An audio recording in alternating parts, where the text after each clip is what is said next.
Welcome back to Actors Turned Directors on eliciting the best performance from an actor.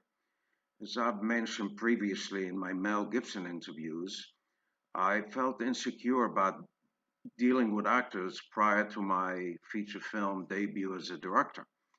So I went to the Directors Guild and suggested I do a series of interviews with actors who became directors who I felt would be the best people to know how to deal with actors and how to elicit a great performance from them, and they could serve as my mentors.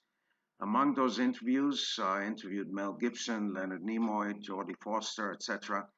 And this is the Jodie Foster interview, which I will be reading from my books, Actors Turn Directors, which was sponsored by the Directors Guild of America, aka DGA. I hope you enjoy it. If you like the content, please like, share, and subscribe. That would be tremendously helpful to me. I appreciate it and thank you in advance. The first question to Jodie. You've worked with such awesome directors as Martin Scorsese, Jonathan Demme, Jonathan Kaplan, and Michael Apted. What influence did they exert on your desire to become a director?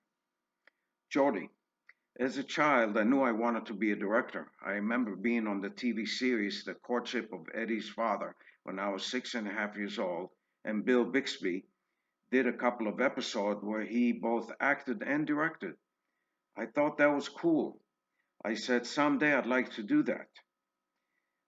Then I sort of forgot about it, wanted to be president for a while.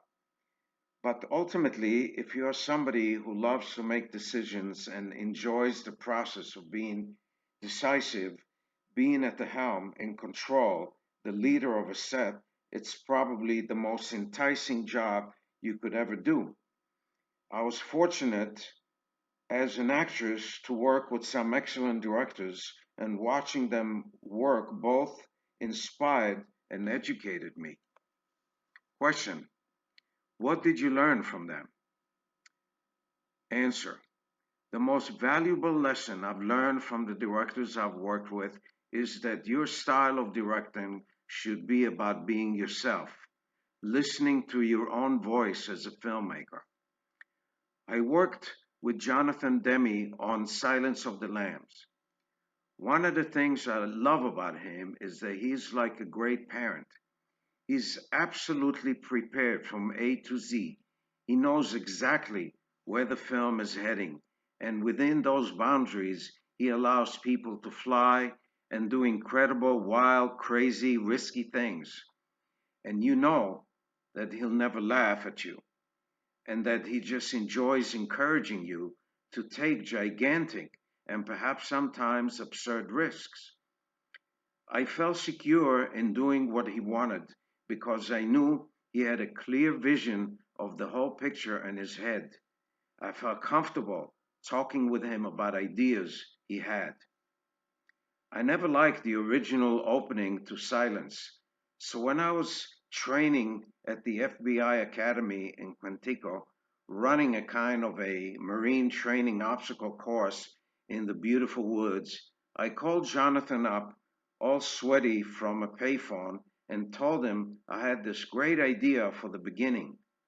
Clarice running in a farce, not really knowing if she's pursuing or being pursued, not knowing if she's personally a victim, which I thought was true to the movie.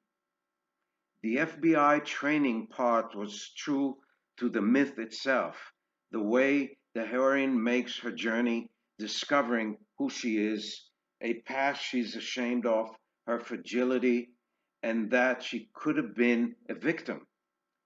Jonathan used my idea to open the film. Question: how did you pursue your goal of directing? Jody: when I was about 14 years old, I did a short subject film for the BBC, which was all set to music with no dialogue, just visuals. It was a great experience, and for many years I kept looking for a story I could commit 3, if not 10 years of my life to. For a long time, I didn't feel I was mature enough There was nothing in the world that I loved enough or knew intimately enough to be able to make that kind of a commitment. But the minute I read Little Man Tate, I knew I could spend my whole life making it. Question: what special identification did you have with the script that made you decide that this is it? This is the film that will qualify as my debut feature film? Response: I had a lot to say about my own life and my questions about myself. Like that character, I was definitely a different child. Growing up, I too experienced the world in some ways as a freak because I had made 9 movies by the time I was 12 and had been nominated for an Academy Award. Based on that kind of excellence, I was pretty much an outsider. Question: both Little Man Tate and Home for the Holidays, which you directed, are character driven. Is that something you consciously look for in a script? Jodie: what moves me and gets me excited will always have a basis in character. My films will always be about somebody desperate trying to make sense of this world. I find that the atoms that connect people and pieces of misunderstanding and how people lie to each other and all of that is a huge universe that is far more interesting to me than Mars or Venus. My impetus for directing is to try and understand people more, to be more communicative and more intimate and in touch with examining perhaps the imbalanced sides of ourselves and the process of working things out. That's the essence of everything that interests me. Question: how deeply involved were you in the development of your scripts? Completely. Both Tate and Holiday went through many rewrites, but always with the same writer. I feel very strongly about that. I work very closely with writers because I need to make the script mine. So there isn't a color, a prop, a piece of dialogue that I can't talk about and relate to personally. That's what makes the process fascinating. To understand the material and be decisive and be able to answer questions that come up on the set. I have to have a clear, linear idea about the story and the characters. Otherwise, I don't know how to make decisions. With Holiday, we, my production company, Egg Pictures, took the script, which had been adapted from a short story in Turnaround from Castle Rock. We developed it for a year and a half. We changed things, moved things around, and brought in new characters and a stronger plot. Question: both in Tate and Holiday are very personal films. Did you have difficulties getting them made? Jody: before Little Man was brought to me, it had spent 10 years trying to get made. When I came in, we made an offer Orion couldn't refuse. We told him I would steadfastly be involved in the rewrites, I would star, and I would like to direct it on a modest budget. With me attached as an actress, I think they were pretty much covered. It was a risk worth taking. Question: what attracted you to playing Dee Dee in Little Man Tate?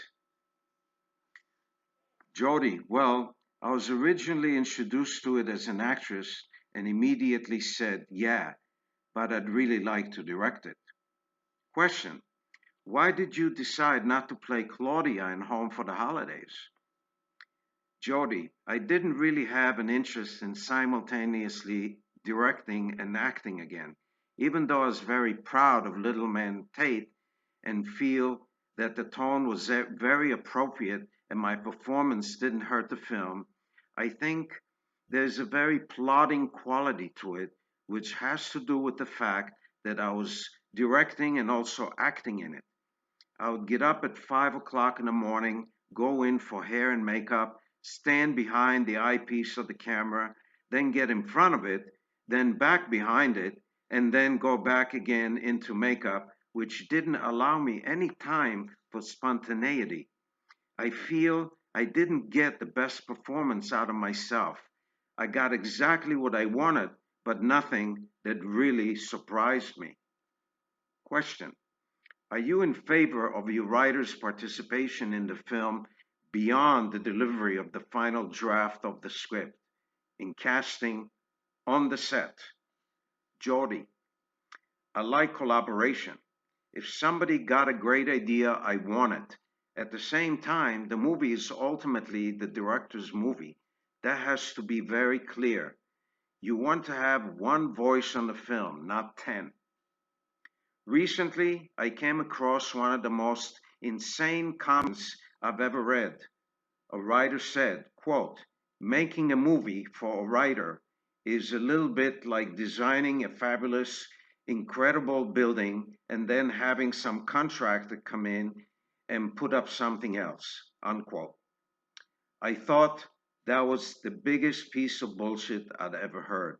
The director is the visionary, and the quicker you realize that you are here to serve the director, the better film you will make as a collaborator. That brings to a close the part one of the Jodie Foster interview. I hope you enjoyed it and found it to be of value. If you did, please like, share, and subscribe. That would help my channel enormously, and I appreciate it. And thank you in advance, and look forward to you tuning in to the Jodie Foster interview part two coming soon. God bless. Hello, welcome back to Actors Turn Directors.